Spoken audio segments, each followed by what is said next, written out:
the book is structured around the concept of grace. And I have to say that I have really been challenged to really think about, what is the impact of grace on my life. I happen to be a person who really is into fairness and justice, and so I find that quite challenging and convicting for me. In fact, when we were growing up, my sister is 2 years older than me, and we were just all into fairness. Everything had to be divided equally. No one could get more than the other. In fact, even when it was my sister's birthday, my mother made sure to give me a present, so I wouldn't feel left off. When it was my birthday, my sister would get a present too, so the other person wouldn't feel put out. So I like to have that background.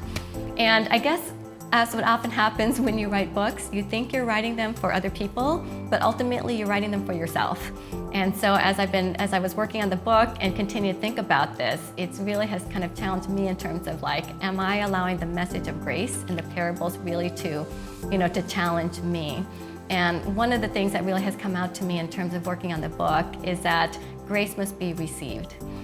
In the parable of the sower, I began to think about, is my heart that good soil that is able to receive grace? In that. Paul in 1 Corinthians 3:7 says that God is the one who gives the growth. And I think that so often as Christians, we're thinking about, I want to do the right thing, I want to be a good person, and we try so hard to do it without really thinking about that. How does grace impact us? How does receiving this grace, realizing that I'm unconditionally accepted, unconditionally loved by God, how is that really transforming? And so I have to say, for me, a lot of it has been thinking about, am I the kind of person who is allowing my heart to be softened to receive grace? Because in order to do that, sometimes you have to face a lot of painful things as you're thinking about, what are the things that are keeping me from that? What's the hardness in my heart?